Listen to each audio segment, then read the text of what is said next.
Green YouTube ಚಾನಲ್ಗೆ ಸ್ವಾಗತ. ನಾನು ಶ್ವೇತಾ ಕಲಕಣಿ. ಛೋಟಾ ಪ್ಯಾಕೆಟ್ ಬಡಾ ಧಮಾಕ ಅಂತ ಹೇಳಿ ಸೌಂಡ್ ಮಾಡಿ 20 ವಯಸ್ಸಿನ ಕನ್ನಡದ ಕಂದ ಕುಮಾರಿ ಅಗ್ನಿ ಪರೀಕ್ಷೆಯಲ್ಲಿ ಸದ್ದು ಮಾಡಿ ಜಡ್ಜಸ್ಗಳ ಮನಸ್ಸು ಕದ್ದಂತಹ ಚೋರಿ ಈ ಕುಮಾರಿ ಈಗ ಸೆಲೆಕ್ಟ್ ಆದ್ಲಾ? ಇನ್ನೊಂದು ಕಡೆಗೆ ಏಜ್ ಲಿಮಿಟ್ ಇಲ್ಲ ಅಂತ ಹೇಳಿ ಕಳೆದ ಸೀಸನ್ನಲ್ಲಿ ಮಲ್ಲಮ್ಮ ಅವರೇ ಪ್ರೂವ್ ಮಾಡಿದ್ರು. ಈಗ 72 ವಯಸ್ಸಿನ ಅಜ್ಜಿ ಕೂಡ ಸೆಲೆಕ್ಟ್ ಆಗಿ ಬಿಗ್ ಬಾಸ್ ಮನೆ ಒಳಗಡೆ ಹೋಗಲು ಸಜ್ಜಾದ್ರ. ಅಗ್ನಿ ಪರೀಕ್ಷೆ ಪ್ರೋಮೋಗಳಲ್ಲಿ ಬರೀ ನಾವು ಫೋನ್ ಹಾಕಿದ್ರು, ಸರ್ಟಿಫಿಕೇಟ್ ಹರಿದು ಬಿಸಾಕಿದ್ರು, ಅವ್ರಿಗೆ ಬೈದ್ರು, ಇವ್ರಿಗೆ ಬೈದ್ರು, ಅವ್ರನ್ನ ಹೊರಗೆ ಹಾಕಿದ್ರು, ಇವ್ರನ್ನ ರಿಜೆಕ್ಟ್ ಮಾಡಿದ್ರು, ಬರೀ ಇದನ್ನೇ ನೋಡ್ತಾ ಇದ್ವಿ. ಸೊ ಇವತ್ತಿನ ಪ್ರೋಮೋದಲ್ಲಿ ಕುಮಾರಿ ತುಂಬ ಚೆನ್ನಾಗಿ ಮಾತನಾಡಿದ್ದಾರೆ. ಇನ್ನೊಂದು ಕಡೆಗೆ ಅಜ್ಜಿಯ ಮಾತು ಕೂಡ ಚೆನ್ನಾಗಿದೆ. ಬನ್ನಿ ಯಾವ ರೀತಿಯಾಗಿ ಇವತ್ತಿನ ಪ್ರೋಮೋ ಇದೆ ನೋಡ್ತಾ ಹೋಗೋಣ. ಎಸ್, ಇಲ್ಲಿ ಏಜ್ ಲಿಮಿಟ್ ಇಲ್ಲ. ಎಷ್ಟು ಜನ ಬಂದವ್ರೆ 72 ವಯಸ್ಸಿನವರು. ಮಲ್ಲಮ್ಮ ಅವರ ವಯಸ್ಸನ್ನು ನಾವು ನೋಡಿದ್ರೆ ಇವರಷ್ಟು ಆಗಿಲ್ಲ, 72 ಆಗಿರಲಿಲ್ಲ ಅವ್ರಿಗೆ. ಅಷ್ಟೇ ಒಂದು 55-60 ಒಳಗಡೆನೇ ಅವರ ಏಜ್ ಇತ್ತು. ಮಲ್ಲಮ್ಮಂದು ಅಷ್ಟು ಏಜ್ ಇರಲಿಲ್ಲ. 72 ವಯಸ್ಸಿನ ಗಟ್ಟಿಗಿತ್ತಿ ಈ ಬಾರಿ ಬಿಗ್ ಬಾಸ್ ಮನೆ ಒಳಗಡೆ ಹೋಗ್ತಾಳೆ ಅಂತಂದರೆ ಹಬ್ಬನೇ ಸರಿ. ನೆಕ್ಸ್ಟ್ ಎಂಟ್ರಿ ಕುಮಾರಿ ಅವ್ರದ್ದು. 20 ವಯಸ್ಸಿನ ಹುಡುಗಿ ಕುಮಾರಿ ಛೋಟಾ ಪ್ಯಾಕೆಟ್ ಬಡಾ ಧಮಾಕ ಅಂತ ಸೌಂಡ್ ಮಾಡ್ಕೊಂಡೆ ಬಂದವ್ರೆ. ಅವರ ಮಾತಿಗೆ ಎಲ್ಲರೂ ಶಿಳ್ಳೆ ಚಪ್ಪಾಳೆ ಹೊಡಿತಾವ್ರೆ. ವಾವ್, ಈ ರತ್ನಮ್ಮ ಅವರು ಡ್ಯಾನ್ಸ್ ನೋಡಿ, ಸಕ್ಕತ್ತಾಗಿ ಡ್ಯಾನ್ಸ್ ಮಾಡ್ತಾವ್ರು ಅವರು. ರತ್ನಮ್ಮ ಅವ್ರಿಗೆ ವಿನಯ್ ಅವರು ಒಂದು ಪ್ರಶ್ನೆ ಮಾಡ್ತಾರೆ, ನೀವಿವತ್ತು ಹೋಗ್ಲಿಕ್ಕೆ ನೀವತ್ತೇನೋ ಖುಷಿಯಾಗಿ ರೆಡಿಯಾಗಿ ನಿಂತ್ಕೊಂಡಿದ್ದೀರಿ, ಹೋಗ್ತೀನಿ ಅಂತ ಹೇಳ್ತಿದ್ದೀರಿ, ಅಲ್ಲಿ ಹೋದಾದ್ಮೇಲೆ ನಿಮಗೆ ಬೇಕಾಗಿದ್ದು ಊಟ ಸಿಗಂಗಿಲ್ಲ, ಆಮೇಲೆ ಎಲ್ಲ ಊಟ ಎಲ್ಲ ಲಿಮಿಟೆಡ್ ಇರುತ್ತೆ, ಕೆಲಸ ಮಾಡಬೇಕು ಬಿಗ್ ಬಾಸ್ ಮನೆಯಲ್ಲಿ, ಮತ್ತು ಎಲ್ಲದಕ್ಕೂ ಕೂಡ ರೆಡಿಯಾಗಿ ನಿಂತ್ಕೋಬೇಕು, ಮೆಂಟಲಿ ಸ್ಟ್ರಾಂಗ್ ಇರಬೇಕು ಮತ್ತು ಫಿಸಿಕಲಿ ಸ್ಟ್ರಾಂಗ್ ಇರಬೇಕು, ಆಗುತ್ತಾ ಅಂತ ಕೇಳ್ತಾರೆ. ಆಗ ರತ್ನಮ್ಮ ಕೊಟ್ಟಿರೋ ಉತ್ತರ ಏನು ಅಂತಂದರೆ, ತೊಡೆ ತಟ್ಟಿ ಎಲ್ಲದಕ್ಕೂ ರೆಡಿಯಾಗಿ ಬಂದಿದ್ದೀನಿ ಅಂತ ಹೇಳಿದ್ದಾರೆ. ಸಕ್ಕತ್ತಾಗಿತ್ತು ಅವ್ರ ಮಾತು. ಅದನ್ನು ನಾವು ಎಪಿಸೋಡಲ್ಲಿ ನೋಡಬೇಕಾಗತ್ತೆ. ತೊಡೆ ತಟ್ಟಿ ಆಡ್ತೀನಿ ಸರ್ ಅಂತ ಹೇಳಿದ್ದಾರೆ. ಸೊ ಅವ್ರ ಮಾತಿಗೆ ಜಡ್ಜಸ್ಗಳು ಚಂದನ್ ಶೆಟ್ಟಿ ಮತ್ತು ವಿನಯ್ ಗೌಡ, ಸಂಗೀತ, ಶ್ರುತಿ ಫುಲ್ ಖುಷಿ. ಅವ್ರು ಸೆಲೆಕ್ಟ್ ಆಯಿದ್ರು ಅಂದಿದ ತಕ್ಷಣ ಅವರು ಡ್ಯಾನ್ಸ್ ಮಾಡಿರೋ ರೀತಿ ನೋಡಿ, ಅಬ್ಬಬ್ಬಬ್ಬ. ಇನ್ನು ಇಲ್ಲಿ ಕುಮಾರಿಗೆ ಮಾತಾಡಿಸ್ತಾ ಇದ್ದಾರೆ. ನೀವು ಜೆನ್ಸಿನಾ ಅಂತ ಕೇಳ್ತಾರೆ. ಅಂತ ಅವರು ಕೇಳ್ತಾ ಇರೋದು. ಜೆನ್ಸಿ ಅಂದಿದ ತಕ್ಷಣ ಅವ್ರಿಗೆ ಅರ್ಥ ಆಗಂಗಿಲ್ಲ. ನನಗೆ ಕನ್ನಡದಲ್ಲೇ ಹೇಳ್ಬೇಕು, ನೀವು ಇಂಗ್ಲೀಷಲ್ಲೆಲ್ಲ ಹೇಳಿದರೆ ನಂಗೆ ಅರ್ಥ ಆಗಲ್ಲ ಅಂತ ಹೇಳ್ತಾರೆ. ಸೊ ಅಲ್ಲಿರೋರೆಲ್ಲ ಕ್ಲ್ಯಾಪ್ ಅವರಿಗೆ, ಯಾಕಂತಂದರೆ ಕನ್ನಡದ ಕಂದ ಬಿಗ್ ಬಾಸ್ ಮನೆ ಒಳಗಡೆ ಹೋಗ್ತಾ ಇದ್ದಾಳಲ್ಲ ಅಂತ. ಸಖತ್ತಾಗಿದೆ. ಅಂದರೆ ವಿನಯ್ ಆ್ಯಂಡ್ ಚಂದನ್ ಅಂತ ಹೇಳಿ ಇಲ್ಲಿ ನಿರಂಜನ್ ಏನೋ ಒಂದು ಪ್ರಶ್ನೆ ಕೇಳ್ತಾ ಇದ್ದಾರೆ ಅವ್ರು ಏನಂತಂದ್ರೆ, ಇವ್ರು ನೆಕ್ಸ್ಟ್ ಏನು ನೀವು ಕೇಳ್ತಾರೆ ಅದಕ್ಕೆ ನಾ ಏನು ಉತ್ತರ ಕೊಡಲಿ ಅಂತ ಯೋಚನೆ ಮಾಡ್ತಿದ್ದಾಳೆ ಆ ಹುಡುಗಿ. ಸೊ ಹೇಳ್ರಿ, ನನಗೆ ಕಿವಿ ಕೇಳಿಸ್ತಾ ಇದೆ ಅಂತ ಹೇಳಿ ಕೊಟ್ಟಿರೋ ಆ ಉತ್ತರ ಸಖತ್ತಾಗಿದೆ. ಸೊ ಅದಕ್ಕೆಲ್ಲ ಬಿದ್ದು ನಗ್ತವ್ರು ಎಲ್ಲರೂ. ಸೊ 4 ಜನ ಅವ್ರಿಗೆ ಗ್ರೀನ್ ಬಜರ್ ಕೊಟ್ಟಿರೋ ಕಾರಣಕ್ಕಾಗಿ ಸ್ಟಾರ್ ಕಂಟೆಸ್ಟೆಂಟ್ ಆಗಿ ಅವರೀಗ ಸೆಲೆಕ್ಟ್ ಆಗಿದ್ದಾರೆ. ರತ್ನಮ್ಮ ಮತ್ತು ಕುಮಾರಿ ಇಬ್ಬರು ಸೆಲೆಕ್ಟ್ ಆಗಿದ್ದಾರೆ ಸ್ಟಾರ್ ಕಂಟೆಸ್ಟೆಂಟ್ ಆಗಿ. ಸೊ ಇವರಿಗೆ ಮತ್ತಿನ್ನೊಂದು ಏನು ಸವಾಲು ಇರುತ್ತೆ ಅನ್ನೋದನ್ನು ನಾವು ಕಾದು ನೋಡಬೇಕಾಗತ್ತೆ. ಯಾಕಂತಂದರೆ ಅವರು ನೀವು ಬಿಗ್ ಬಾಸ್ ಮನೆ ಒಳಗಡೆ ಹೋಗ್ಲಿಕ್ಕೆ ಕಂಟೆಸ್ಟೆಂಟ್ ಅಂತ ಹೇಳಿಲ್ಲ, ಸ್ಟಾರ್ ಕಂಟೆಸ್ಟೆಂಟ್ ಅಂತ ಹೇಳಿ ಅದೊಂದು ಟ್ಯಾಗ್ಲೈನ್ ಕೊಟ್ಟವ್ರೆ. ಸೊ ಕಾದು ನೋಡ್ಬೇಕಾಗತ್ತೆ. ನೆಕ್ಸ್ಟ್ ಇನ್ನೊಂದೇನಾದರೂ ಇವ್ರಿಗೆ ಪರೀಕ್ಷೆ ಇರುತ್ತಾ, ಅಗ್ನಿ ಪರೀಕ್ಷೆ ಇರುತ್ತಾ ಅಂತ ಹೇಳಿ. ಅವ್ರು ಸ್ಟಾರ್ ಕಂಟೆಸ್ಟೆಂಟ್ ಅಂತ ಅಂದಿದ ತಕ್ಷಣ ಅದು ಎಷ್ಟು ಖುಷಿ ನೋಡಿ ಕುಮಾರಿಗೆ. ಫುಲ್ ನಿರಂಜನ ಹಿಡ್ಕೊಂಡು ಸುತ್ತೋರ್ದು ಒಬ್ಬೊಬ್ಬ. ಇದನ್ನೆಲ್ಲ ನೋಡೋಕೆ ನಮ್ಗೆ ಸಿಗೋದೇ ಕಾಮನ್ ಮ್ಯಾನ್ಗಳಲ್ಲಿ. ಯಾಕಂತಂದರೆ ನೋಡಿ, ಅವ್ರಿಗೆ ಕ್ಯಾಮ್ರಾ ಇದೆ, ಇದೊಂದು ವೇದಿಕೆ, ಇದನ್ನು ತುಂಬ ಜನ ನೋಡ್ತಾವ್ರೆ, ಇದು ಯಾವುದೇ ಅರಿವು ಇರೋದಿಲ್ಲ. ತಮ್ಮ ಒಳಗಡೆ ಮನಸ್ಸಿನಲ್ಲಿ ಏನು ಆಗ್ತಾ ಇದೆ, ಏನು ಖುಷಿ ಆದರೆ ಖುಷಿ, ಸಿಟ್ಟು ಬಂದರೆ ಸಿಟ್ಟು, ಅಥವಾ ಯಾರ ಬಗ್ಗೆ ಏನೋ ಒಂದು ಒಪಿನಿಯನ್ ಬಂದರೆ ಆ ಒಪಿನಿಯನ್ನ ಹಂಗಂಗೆ ಫಿಲ್ಟರ್ ಇಲ್ದಂಗೆ ಹೇಳ್ತಾರಲ್ಲ. ಸೊ ಅದು ನಾವು ಕಾಮನ್ ಮ್ಯಾನ್ಗಳಿಂದ ಎಕ್ಸ್ಪೆಕ್ಟ್ ಮಾಡ್ತಿರೋದು.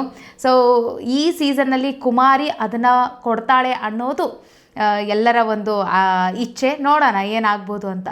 ಆಮೇಲೆ ಇನ್ನೊಂದು, ಸಂಗೀತ ಶೃಂಗೇರಿ ಅಂದರೆ ಅವರು ಒಂದು ಪ್ರೋಮೋದಲ್ಲಿ ಹೇಳಿದರು, ನಾನು ನನ್ನಂಥ ಕಂಟೆಸ್ಟೆಂಟನ್ನು ಹುಡುಕ್ತಾ ಇದ್ದೀನಿ, ನೆಕ್ಸ್ಟ್ ಸಂಗೀತ ಶೃಂಗೇರಿನ ಹುಡುಕ್ತಾ ಇದ್ದೀನಿ ಅಂತ ಹೇಳಿದರು. ಸೊ ಇಲ್ಲಿ ಬಂದುಬಿಟ್ಟು ಕುಮಾರಿಗೆ ಅವರು ಹಗ್ ಮಾಡಿ ಮುತ್ಕೊಟ್ಟಿರೋದನ್ನು ನೋಡ್ತಾ ಇದ್ದರೆ, ಸೊ ಅವರಿಗೆ ತುಂಬ ಖುಷಿಯಾಗಿದೆ ಈ ಕಂಟೆಸ್ಟೆಂಟ್ ಅವರ ಮಾತು, ಆಮೇಲೆ ಆ ಒಂದು ಸ್ಟ್ರಾಂಗ್ನೆಸ್ ನೋಡಿ. ಸೊ ಇವ್ರು ನನ್ನ ಥರನೇ ಅಂತ ಹೇಳಿ ಅವರು ಒಪ್ಕೊಂಡಿದ್ದಾರೇನೋ, ನೋಡೋಣ. ಸಕ್ಕತ್ತಾಗಿದೆ ಇವತ್ತಿನ ಪ್ರೋಮೋ. ಅಗ್ನಿ ಪರೀಕ್ಷೆ ಏನಂತಂದರೆ, ಇವ್ರಿಗೆ ಏನೇನು ಸವಾಲು ಕೊಟ್ಟಿದ್ರು, ಅದರಲ್ಲಿ ಇವ್ರು ಹೆಂಗೆ ಪಾಸ್ ಆದರು, ಇಲ್ಲಿವರೆಗೂ ಬರಲಿಕ್ಕೆ ಕಾರಣ ಏನು, ಅದೆಲ್ಲನೂ ನಾವು ಎಪಿಸೋಡ್ಗಳಲ್ಲಿ ನೋಡಬೇಕಾಗತ್ತೆ. ಮತ್ತು ರತ್ನಮ್ಮ ಅವ್ರ ಬಗ್ಗೆ ನಾನು ಫಸ್ಟಿಗೆ ಮಾತಾಡ್ಬಿಡ್ತೀನಿ. ನೋಡಿ, 72 ವಯಸ್ಸು, ಆ ಮನಸ್ಸಿನಲ್ಲಿ ಅದೊಂದು ಉತ್ಸಾಹ ನೋಡಿ, ಅವ್ರಿಗೆ ಆ ಒಂದು ಜಿಲ್ ನೋಡಿ, ಹೋಗ್ಬೇಕು ನಾನು ಬಿಗ್ ಬಾಸ್ ಮನೆಗೆ ಅಂತ. ಈ ವಯಸ್ಸಲ್ಲಿ, ಇಳಿ ವಯಸ್ಸು ಕಣ್ರಿ ಇದು. ನಾವು ನೋಡಿ ಎಲ್ಲ ಮುಗಿದೋಯ್ತು ಅಂತ ಹೇಳಿ ನಮ್ಮಂಥ ವಯಸ್ಸಿನವರು ಇನ್ನೂ ಯೋಚನೆ ಮಾಡ್ತಿರ್ತಾರೆ. ಅಜ್ಜಿ ನೋಡಿ ಅವರು 72 ವಯಸ್ಸು, ನನ್ನ ದೇಹಕ್ಕಾಗಿದೆ, ನನ್ನ ಮನಸ್ಸಿಗಾಗಿಲ್ಲ, ಹೋಗ್ತೇನೆ ನಾನು ಹೋಗಿ ನಾನು ಆಟ ಆಡಿ ಬರ್ತೀನಿ, ನಾನೇನಂತ ಪ್ರೂವ್ ಮಾಡಿ ಬರ್ತೀನಿ, ಎಲ್ಲದಕ್ಕೂ ರೆಡಿಯಾಗಿ ಬಂದಿದ್ದೀನಿ ಅಂತ ತೊಡೆ ತಟ್ಟಿ ತೋರಿಸ್ತಾರವರು. ಬಾ ಬಾ ಬಾ ಬಾ ಬಾ ಏನು ಎನರ್ಜಿ, ವಾ ವಾ ವಾ. ಆಮೇಲೆ ಹೈಪರ್ ಆ್ಯಕ್ಟಿವ್ ಅಂತಂದರೆ ತಪ್ಪಿಲ್ಲ. ಬಟ್ ಏನಂದರೆ ಮಲ್ಲಮ್ಮನ ಥರ ಮೋಸ ಆಗಬಾರ್ದು ಜನಗಳಿಗೆ ಅಂತ. ಮಲ್ಲಮ್ಮ ಏನು ಮಾಡಿದ್ರು, ಅವರು ವೈರಲ್ ಆಗಿದ್ದರು ಈ ಗ್ರೀನ್ ಟೀ ಮೂಲಕ, ಲೆಮನ್ ಟೀ ಮೂಲಕ. ಬಟ್ ಏನಂತಂದರೆ ಅಲ್ಲಿ ಒಳಗಡೆ ಕಳಿಸಿದ ಆದಮೇಲೆ ಅವ್ರಿಗೇನಾಗ್ಬಿಡ್ತು, ಅವ್ರಿಗೆ ಅಲ್ಲಿರೋದು ಏನು ಅರ್ಥ ಆಗ್ತಿರ್ಲಿಲ್ಲ. First of all big boss ಅಂದರೆ ಏನಂತ ಗೊತ್ತಾಗಲಿಲ್ಲ. ಅಲ್ಲಿ ಹೆಂಗಿರಬೇಕು, ಅವ್ರ ಜೊತೆ ಯಾವ ರೀತಿ ಆಟ ಆಡಬೇಕು, ಮತ್ತು ರೂಲ್ಸ್ ಏನು, ಬಿಗ್ ಬಾಸ್ ಹೇಳೋದನ್ನು ಅರ್ಥ ಮಾಡ್ಕೊಳ್ಳೋದಾಗಲಿ, ಅದು ಯಾವುದೂ ಕೂಡ ಪಾಪ ಅವ್ರಿಗೆ ಅಷ್ಟಾಗಿ ಅರ್ಥ ಆಗ್ತಿರ್ಲಿಲ್ಲ. ಸೊ ಅಲ್ಲಿ ಬಿಗ್ ಬಾಸಿಗೆ ಅದೊಂದು ಹೊಡೆತ ಬಿದ್ದಂಗೆ ಆಗೋಗ್ಬಿಡ್ತು.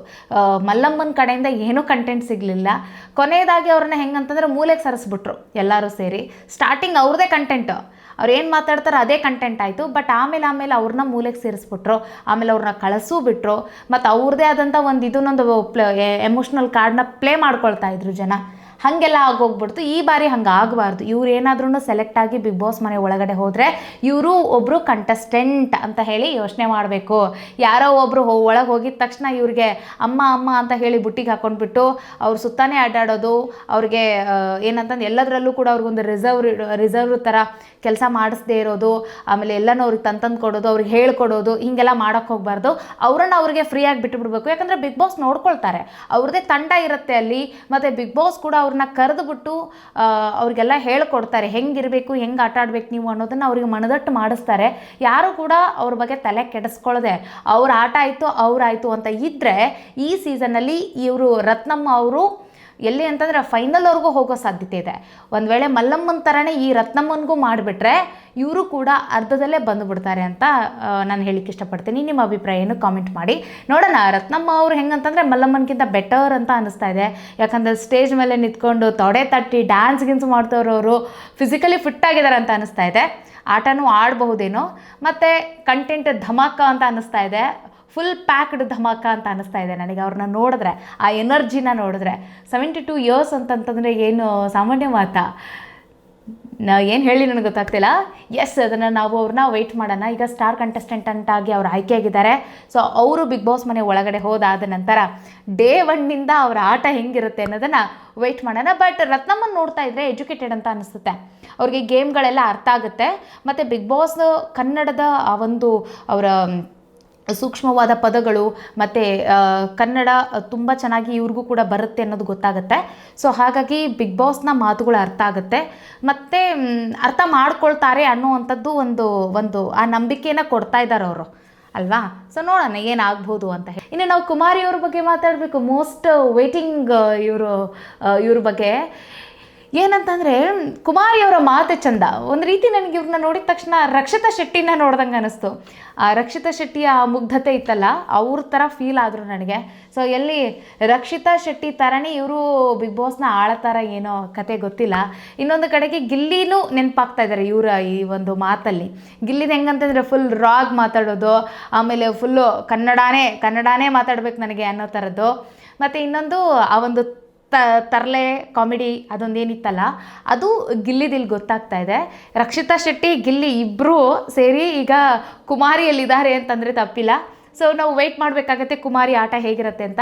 ಸದ್ಯಕ್ಕೀಗ ಸ್ಟಾರ್ ಕಂಟೆಸ್ಟೆಂಟ್ ಆಗಿ ಇವರು ಆಯ್ಕೆ ಆಗಿದ್ದಾರೆ. ಆ ಆಯ್ಕೆಯ ಪ್ರೋಸೆಸ್ ನೋಡಿ ಎಷ್ಟು ಚೆನ್ನಾಗಿದೆ. ಅವ್ರನ್ನ ಹೆಂಗಂತಂದರೆ ಅವರ ಮಾತಿಗೆ ಎಲ್ಲರೂ ಬಿದ್ದೋಗ್ಬಿಟ್ಟಿದ್ದಾರೆ, ಎಲ್ಲರೂ ಮಳ್ಳಾಗೋಗ್ಬಿಟ್ಟವ್ರೆ. ಜೆನ್ಸಿನ ನೀವು ಒಂದು ಕೇಳಿದ ತಕ್ಷಣ ಕನ್ನಡ ನನ್ನ ಕನ್ನಡ ಬಿಟ್ಟರೆ ಏನು ಗೊತ್ತಿಲ್ಲ ಅನ್ನೋ ಥರ. ಸೊ ನಮ್ಮ ಬಿಗ್ ಬಾಸಿಗೆ ಕನ್ನಡದ ಕಂದನ ಆಗಮನ ಆಗಬೇಕು ಅಂತ ವೆಯ್ಟ್ ಮಾಡ್ತಿದ್ರು. ಹಂಗಂದರೆ ಶ್ವೇತಾ ಇಷ್ಟು ದಿನ ಬಂದವರೆಲ್ಲ ಕನ್ನಡದವ್ರು ಅಲ್ವಾ ಅಂತ ನೀವು ಕೇಳ್ಬೋದು. ಕನ್ನಡ ಬಂದ್ರೂ ಸಹಿತ ಕನ್ನಡ ಗೊತ್ತಿಲ್ಲದವ್ರ ಥರ ಬಿಹೇವ್ ಮಾಡೋದು, ಮತ್ತು ಬೇಕು ಅಂತಲೇ ಇಂಗ್ಲೀಷ್ ಪದಗಳನ್ನು ಬಳಕೆ ಮಾಡೋದು, ಆ ಥರದ್ದೆಲ್ಲ ನಡೀತಾ ಇತ್ತು. ಬಟ್ ನಮ್ಮ ಹನುಮಂತ ಲಮಾನಿ ತುಂಬ ಚೆನ್ನಾಗಿ ಕನ್ನಡ ಮಾತಾಡಿದ್ದಾರೆ ಸೀಸನ್ನಲ್ಲಿ. ಅವ್ರ ಬಗ್ಗೆ ನಾವು ಅಪ್ರಿಷಿಯೇಟ್ ಮಾಡಬೇಕಾಗತ್ತೆ. ಸೊ ಈಗ ನೆಕ್ಸ್ಟ್ ಸರದಿ ಕುಮಾರಿ ಅವ್ರದ್ದು ಕನ್ನಡದ ಕಂದ. ನೋಡೋಣ ಯಾವ ರೀತಿಯಾಗಿ ಚಂದವಾಗಿ ಇವರು ಬಿಗ್ ಬಾಸ್ ಮನೆಯಲ್ಲಿ ಆಟ ಆಡ್ತಾರೆ ಅಂತ. ಸೊ ನೋಡಿ ಅವ್ರು ಹೆಂಗಂತಂದರೆ ಕಾಮನ್ ಮ್ಯಾನ್ ಅಂದರೆ ಹೆಂಗಿರ್ತಾರೆ ಅನ್ನೋದನ್ನು ತೋರಿಸಿದ್ದಾರೆ ಕುಮಾರಿ. ಅವ್ರಿಗೆ ಆದಂತಹ ಖುಷಿನ ಎಕ್ಸ್ಪ್ರೆಸ್ ಮಾಡಿರೋ ರೀತಿ, ಮತ್ತು ತಮಗೇನು ಅನಿಸ್ತಾ ಇದೆ ಹೇಳಿ ನೆಕ್ಸ್ಟ್ ಏನೀಗ ಅನ್ನೋದು, ಅದು ನೋಡಿ ಅದೇ ಬೇರೆ. ಈಗ ಈ ಟಿ ವಿ ಕ್ಯಾಮ್ರಾ ಇದೆಲ್ಲ ಇದೆ, ಆ ಕಾನ್ಷಿಯಸ್ನಲ್ಲಿರೋರಿಗೆ ಇದ್ರ ಬಗ್ಗೆ ಎಲ್ಲ ಹೆಂಗಂತಂದರೆ ನೆಕ್ಸ್ಟ್ ಏನಾದ್ರೂ ನಾವು ಹಿಂಗೆ ಅಟ್ರಾಕ್ಟಿವ್ ಆಗಿ ಮಾತಾಡೋಣ, ಹಂಗೆ ಅಟ್ರಾಕ್ಟಿವ್ ಆಗಿ ಮಾತಾಡೋಣ, ಇದು ಪ್ರೋಮೋಗೆ ಪಂಚ್ ಆಗ್ಬೋದೇನೋ, ಇದು ಪ್ರೋಮೋ ಶಾರ್ಟ್ ಆಗುತ್ತೇನೋ, ಆ ಥರದ್ದು ಮಾತಾಡ್ತಾರೆ. ಬಟ್ ಇವ್ರಿಗೆ ಹೆಂಗಂತಂದ್ರೆ ಇವ್ರು ತಿಳಿದಿದ್ದನ್ನು ಮಾತಾಡ್ತಿದ್ದಾರೆ.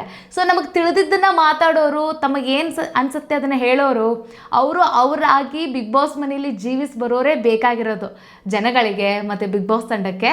ಸೊ ಕುಮಾರಿಯವರು ಅದಕ್ಕೆ ಅರ್ಹರು ಅಂತ ಅನಿಸುತ್ತೆ. ನೋಡೋಣ ಛೋಟಾ ಪ್ಯಾಕೆಟ್ ಬಡಾ ಧಮಾಕ ಬಿಗ್ ಬಾಸ್ ಮನೇಲಿ ಇವರ ಧಮಾಕ ಹೆಂಗಿರುತ್ತೆ ಅಂತ.